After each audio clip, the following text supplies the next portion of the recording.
What's going on, you guys? It's Ariel here, and welcome to the Gamers Respite. I swear, if I have to start this recording one more time, we are going to get into some issues because apparently Tony can't keep his shit together when we're recording. No, it's okay. I love you, Tony. It's fine. It's fine. We are here with Tony of Residents of Evil. We are here with Nick Apostolides, who plays the voice of Leon Kennedy, amongst so many other projects that he's been in. How are you guys today? I know I've asked you this before. I'm good, and I feel like Tony's a negative magnet to OBS. Anyways, yeah, we're doing good. Thanks for having me. Of course. Tony, how are you doing, good sir? I'm doing good, man. If I wanted to be bullied this bad, I would have still been married. Jesus Christ! No. Oh man, no, Wait, you know we love you. But I wanted to get into some of the topics that delve mostly with horror games and horror movies. Now, I created a list of topics to go through, and one thing that really piqued my interest with a lot of horror games that I've seen, a lot of interviews actually that were done of a lot of people who have been in movies, TV, television, they all get asked similar questions. So I wanted to draw inspiration from that and see how can I ask the same question but do it in a different way. So one of the first ones I wanted to dive into might seem kind of obvious, but what got you into horror games? What got you into horror movies? What drew your inspiration for where you are today working? Yeah, I mean, like the thing was, as a kid, I never really liked anything horror related because I have like a overactive imagination. So horror like really scared the crap out of me. I mean, I've seen a lot of it because of like friends and everything like that and my older cousins, but like it was stuff that always like scarred me horribly. But then like for whatever reason, when I discovered Resident Evil in 1996, I was about 9 years old. It was scary, but I guess because it was a video game, it really entertained me that much because there was a lot that game was doing that nobody else did. I mean, that original, black and white opening, the zombies, and yeah, obviously crude by today's standards of gaming graphics, but back then that was stuff that just was mind-blowing for me. So like as a person who wasn't a fan of horror, to be totally just entrapped in this world that they were building, and it was absolutely incredible to me. And yeah, I couldn't handle it. I was scared shitless, but it was a great ride when playing that game back in the day.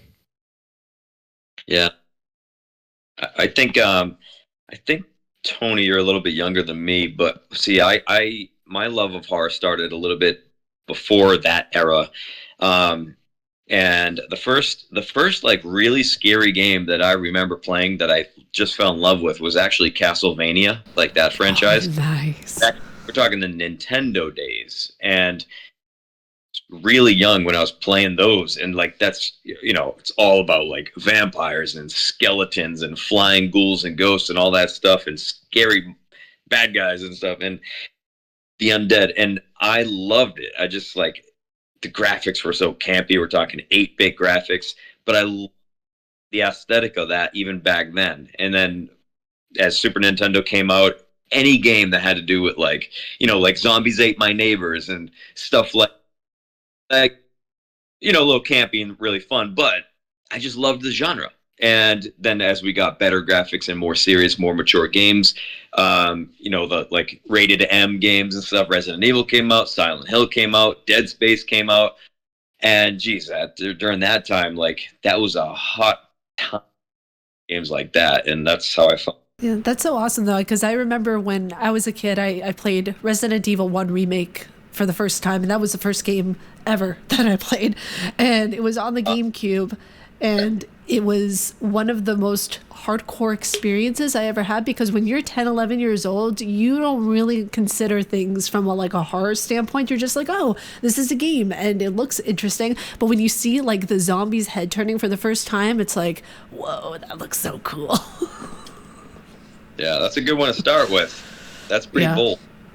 Well, I think it was either my birthday or Hanukkah. I don't remember which one it was, but my dad saw the game at Walmart along with the GameCube, and he surprised me with it as a present. And he sat with me to answer any questions I might have. And he was like, no, I want to see the graphics and everything. Obviously, that's how he explained it to my mom. And she was like, why don't you just get her like a little Barbie game, to play with that? He was like, no, this looks hardcore. I want to raise her the right way.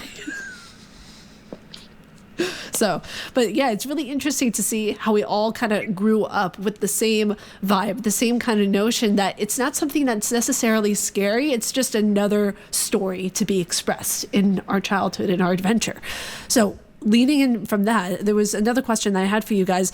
What was it about horror games and horror movies that really started to appeal to you guys as you got older and led more into your careers that you have now?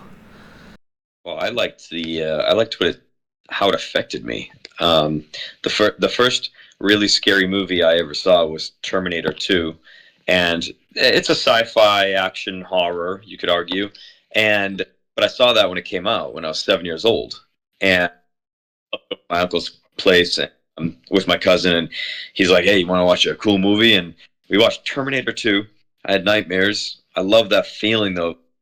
Scared. I like when movies affect me. Cinema affects me. But I started way back even before that. Well, about the same time, reading scary stories to tell in the dark. That was a really controversial book series aimed for kids, like back in the day, back in like the early '90s. Very controversial. Some parents wanted to take it out of libraries and stuff because it was just too graphic, and the stories were like stories of the macabre, And so reading those as a kid, I had nightmares. Watching, I playing these games, I had nightmares, and for some reason, I just got addicted to that. Mm-hmm.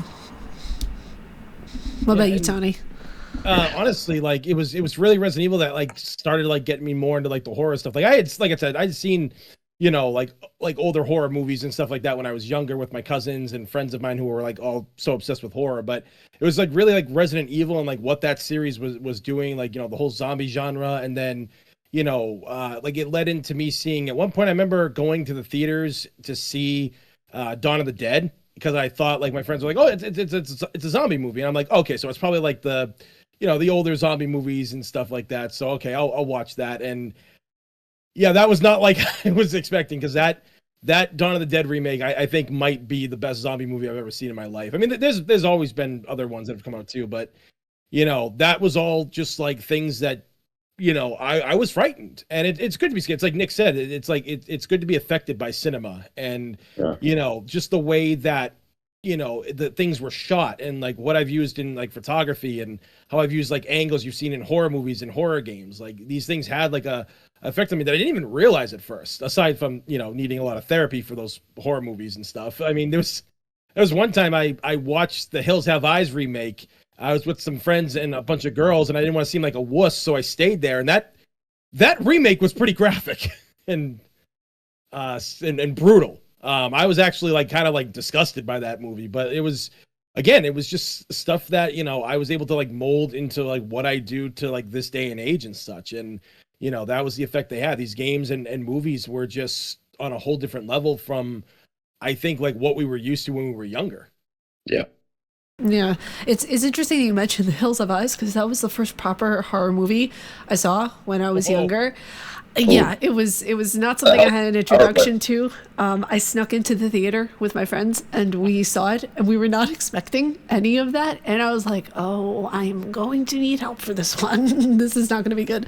But then it came out, I remember, on DVD, I think, and my parents wanted to see what I snuck into the theater to saw, and I got grounded for like a month over it during my teen years. It was not fun. It's such an influential movie, I think, for our generation, purely because I think that was the first time in cinema you saw the graphic nature, you saw an excellent story being molded together, and I don't think people were really prepared for that. The Human Centipede tried to recreate it, and it did a very poor job at it. So, because it was just about, let it be gruesome, but that's all we're going to make it. I had that one, and with all the horror that I like, and my favorite facet of it being, or we'll call it like a branch of horror, is psychological horror. That's my favorite. But when it comes to body horror and like gratuitous body gore, I'm not actually a huge fan of that stuff. Like the Terrifier, that's not really my. But that's a subculture of it, and people love it. Yeah, I even with the Saw movies, like the newer ones, they made me really squeamish. I'm just like, I don't want to see someone's limbs twisted. I can't do it. Yeah, I'm not a big fan of Saw. First one. No. Yeah, no, actually, the what was it? I got into it by the second one, and then I saw the first one, and then I saw the third one. It was like, nope, I'm out. I can't do it. So one of the next questions I wanted to go into was, what do you think horror will evolve into? Because we have a new generation coming in, we have new minds, we have new folks who want to be able to get into horror and see kind of what it will become. Because we had the 90s version of what horror is, and it was very simple, very to the point kind of storytelling.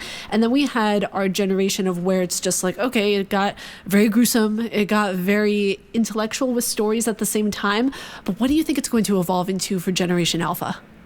Oh, I think it's going to be just more immersion in general. And I say that because, like, look what's happening with, like, there's, like, immersive theater now. There's, like, the escape rooms. There's the virtual reality experiences where you go in person. Like, that's where entertainment is going, is putting you in the driver's seat, like, with whatever you're seeing or whatever genre you're going to see, right? And I think with horror, putting you in the driver's seat I think is going to be one of the more effective arenas in genres for this, because that's what horror is designed for, is to scare the bejesus out of you. And I want to experience a Terrifier, though. I mean, think about how effective that, like, VR game. I just played this somewhere in Los Angeles. They had this like launch event for a new Alien game. You heard about this, anybody, in VR? It just came out. I think it launched. It's called Alien something, and it's with the Alien franchise, like Alien Isolation. But the difference is you fight them all instead of just evading one. You fight them all, and it's a really crazy experience. You're right there. They're coming in the pipes and everything like that. It's crazy, and it's very immersive because it's very tactical. You have to, like, reach down for your sidearm. You got to reload it manually with your hands. You got to reach for your pulse rifle in the back. Really cool experience. But that's where horror is going to go, because the people who love horror, they're junkies for it, right? Am I right? Mm-hmm. Oh, yeah. Yep. They're junkies. Like, they like books. They like to read horror. They like to watch horror. They like to play horror. They like everything about it. And so the next level is putting you inside. Yeah, Tony, what do you think? I mean, like, yeah, like, oh yeah, Nick, I just looked up. Was it Alien Rogue Incursion? That's it. Yep. Yep. I was at the launch event for it. It's pretty horrifying. Nice. Yeah, apparently it's on Steam too. So I'm actually, because, like, I know, because I have a hookup. Like, you can have what do you call it? There, you could take the PSVR 2 headset and plug it into, like, a thing for your PC. So I might check that out. And it works that way. They told me you can do that for that game. Oh, nice. Now I definitely got to check this out. But yeah, no, like Nick was saying, yeah, I think VR is going to be, like, the future, because I also feel it's kind of like an untapped well. Like, they started really good with it, and VR is kind of a gimmick still, and they've done a lot, but haven't really pushed it. I mean, I was watching my friends when I was at Too Many Games. Oh, no, was it Too Many Games? No, Southeast Game Exchange this past summer. I was watching them play The Exorcist on VR, and, like, they got a big screen, so I was right there on the floor, and I'm just like biting my nails off. It was some scary stuff, but, like, I mean, they could make it more immersive, where, like, you can put, like, a vest on, and, like, you know, you can have, like, vibration, like if something touches you or whatever, like, that goes off and everything, or, you know, I'm telling you, that's gonna happen. That's going to happen. Give it 5 years, and you're gonna have, like, the damage sensors and all that shit. And it's gonna be awesome. Like, sign me up. Yeah, I mean, like I said, so I'm not really, like, like, as super hardcore into horror, but I will be willing to test that. I will be a test dummy for that, because that shit's fun. Because, like I said, VR is just so untapped, and I think with horror, that's the best route to go for it.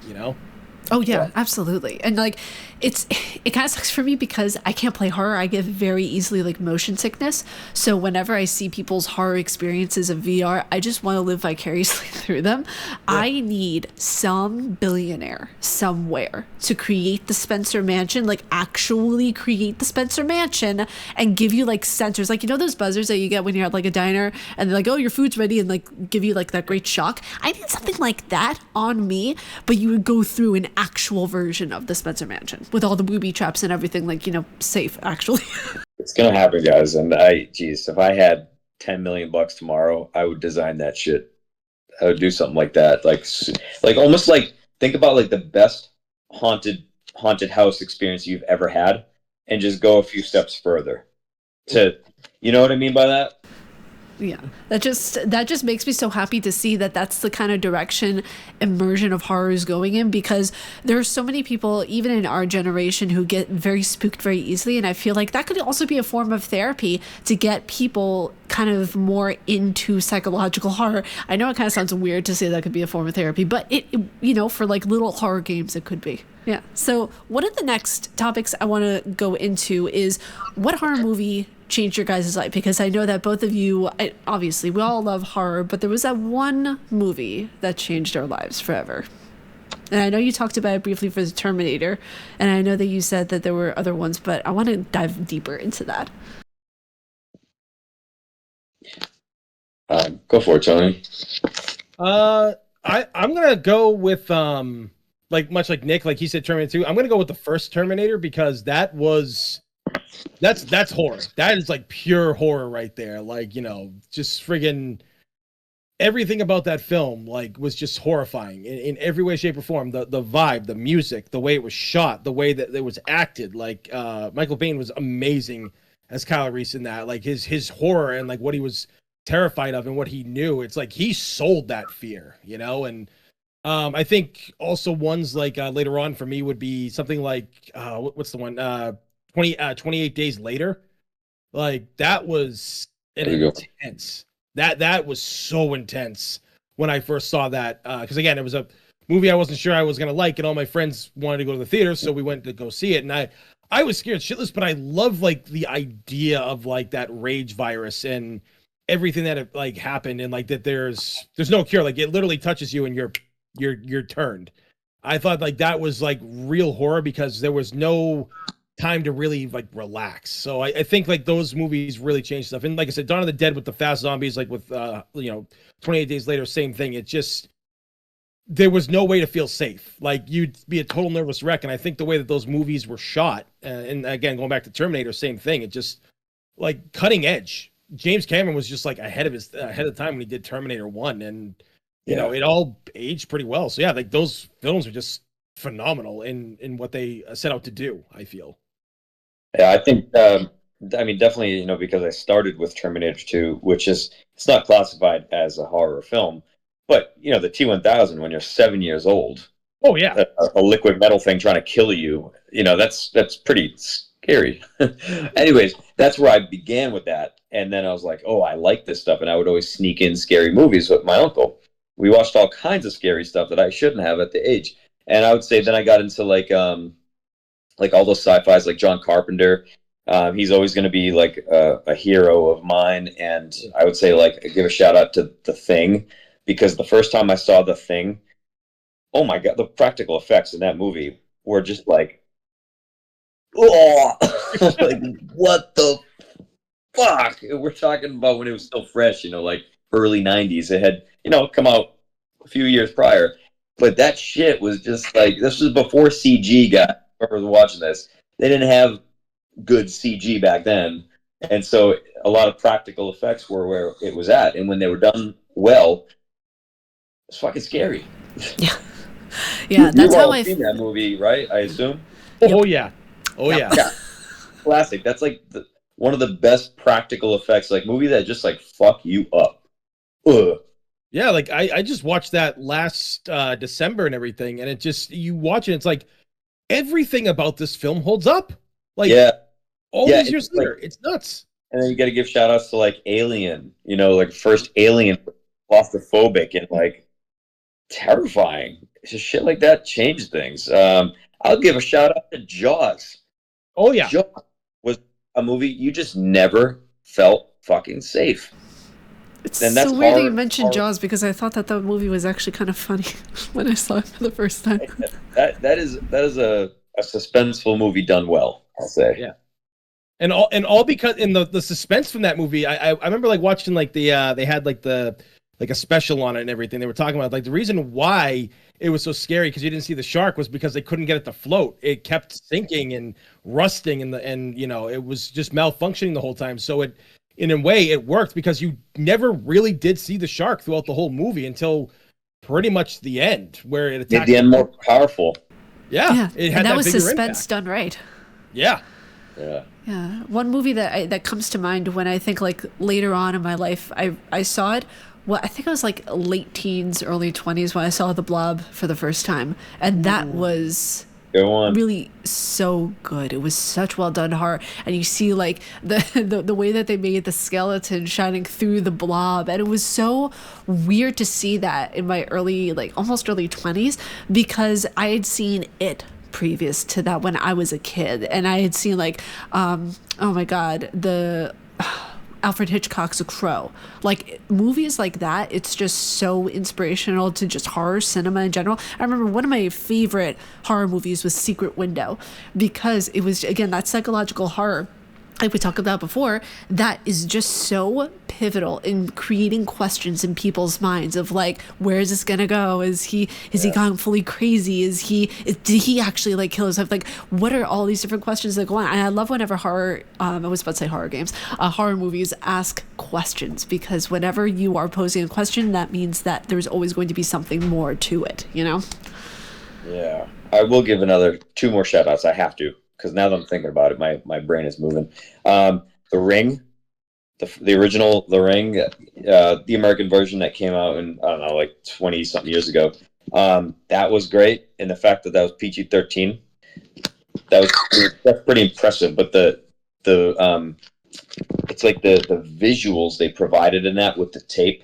It's like whoever edited that has a beautiful and fucked up mind. But in the end, when she crawls out of the TV, that movie is like, to me, that felt like it could happen when they set it in circumstances where it's like this could happen right in your living room when you shut this off and the lights are out and everyone goes home and it's 1 in the morning. That girl come through your fucking TV and like, oh my god, I was under my covers in college, under my covers like a little baby. I was so scared, and I loved it. And then I'll give one more quick shout out is It, the remake of It. That was really really well done. Tony's like, nope.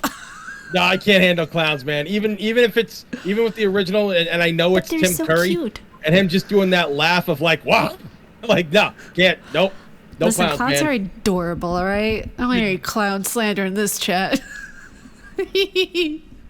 Listen, I will literally wear a clown costume for Halloween and take a picture and be like, hi, Tony, how you doing? It will do a Wesley Snipes out the window if you do that. I don't care how high up I am. That reminds me, I have 3 other movies on my list. 30 Days of Night, Blade 2, and The Blair Witch Project. Blair Witch Project, iconic filmmaking. It's what gave rise to IRL found footage documentaries. Yep. It's absolutely amazing. I actually, funny story, I got to meet the director in college of The Blair Witch, and it was one of our film classes that we had, and I was laughing my ass off because I thought this movie was actually real. He was like, that's what we wanted everyone to think. You know, I've never seen it. You need I've to never see seen that. I never saw like all those originals, like Paranormal Activity. I never saw any of those. So good. It's so good. It's so cringy now to watch, but back then, chef's kiss. Absolutely amazing. It still holds up, Blair Witch Project, but Paranormal Activity, give or take. I think I missed the train on on that one, but There was what was that one film that people? Oh, it's psychological. Jacob's Ladder. That one that was like inspired that inspired Silent Hill. well, I want to see that one too. There's some classics I haven't seen. Oh yeah, that one's really good. That one's like because I only got introduced. I knew what it was, but I never watched it until I think like me and JJ and some of the other road team like did a watch party on Discord like 2 years ago of it and stuff. And I was really like taken with that movie. I was like, wow, that's a lot of interesting stuff in this film. Like I said, I won't spoil it because I if anybody hasn't seen it, you gotta see it. It's so good. Absolutely, I second that. Now, to get into the final topic, this is probably gonna ruffle some people's feathers, but you know what? That's what we're here to do, respectfully ruffle. So I want to talk about Resident Evil 1, because we have 2 Resident Evil people in the chat currently, and I want to know your guys' input, because I'm seeing so many people talk about, well, should Resident Evil 1 remake get another remake to go in line with 2 and 3? Are we doing a disservice by doing a remake for the game? What do you guys think about a potential remake for the very first game? I don't know if they need it. I think the first one, the HD remake, really, really, really holds up. I don't know. That's my opinion. If they do it, I'll play the crap out of it, and I know it would be good. No, it would be, but do they need it? No, I don't think so. Yeah, I mean, I wouldn't mind if they did it, but yeah, I would rather see them kind of like work on something like Resident Evil Zero Resident Evil Zero or Code Veronica remake, or even a remake of 5 at that point too. Like, because I think 1 is like horror perfect. Like the original Resident Evil 3 is my favorite Resident Evil of all time. But if I have to be non-biased in what I think is the greatest Resident Evil of all time, I have to give it to the remake, because it took the first game, which was like 10 out of 10 for its time, and put it to an 11. And there's just, you couldn't get much more perfect than that. I mean, they could obviously add a couple of things here and there, like, you know, new areas to the mansion. They could add more cutscenes, more time with the STARS members, like a couple of extra scenarios if you beat the game, you know. But the first one, it's like Nick said, it's too good. It was done to perfection. Yeah. No, I completely agree. And that's one of the things of where, other than accessibility features, I don't really think it needs any work. Like the graphics for 2002, like that was something I never expected. I never fully actually like conscientized until it was when I did the review for that game a few years back, and I went through and I saw, okay, wow, this is what the original looked like, and this is what now these graphics are like in 2002, not too far after what the original was, actually. Yeah. So I think that was pretty interesting to see. And I want to actually ask something specifically for Nick. If you were to voice any other character in the Resident Evil franchise besides Leon, who would it be? A character that exists? Oh, I don't know. I never really thought about that. I really don't know. I don't know if I've ever been asked that one.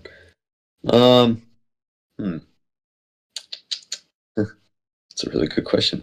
I think I would love to do when they were doing Resident Evil 4 remake. I actually really wanted to voice a regenerator, which is really not a voice. It's more just like sounds and breathing and creature stuff. And I asked them if I could do that, and when I asked them, I was a little bit too late. And I actually sent in an audio file that I never really posted anywhere.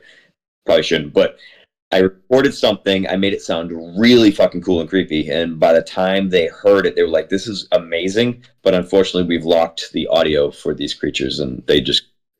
So, I think that would have been my number one, is a creature, some kind of monster creature.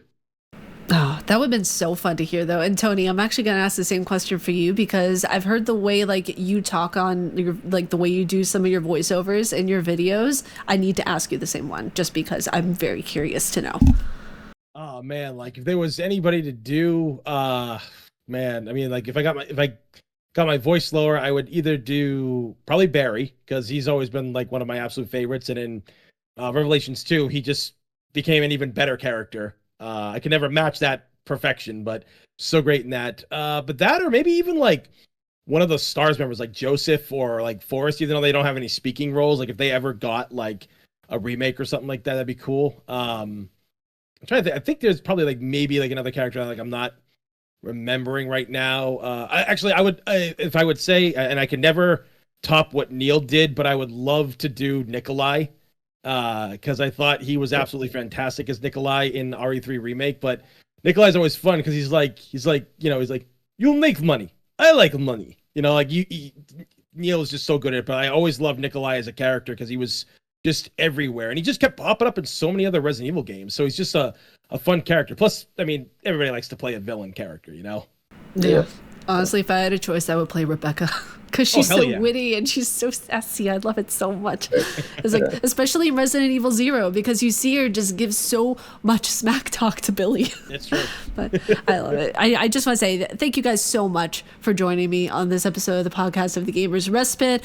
This has been so much fun to talk horror. You guys are always welcome on to discuss anything horror related, especially Resident Evil related. So it's a part of actually why I love doing these podcasts so much, is to get to talk to people like you guys and just to pick your brains and just see all these different cool conversations that can be had. So with that being said, I hope you guys enjoyed the podcast. If you guys like our faces and what we do, please be sure to subscribe and hit that bell down below. May your coffee treat you well and life give you a nat 20. We'll see you all in the next one. Bye. I like that. That's good. Thanks.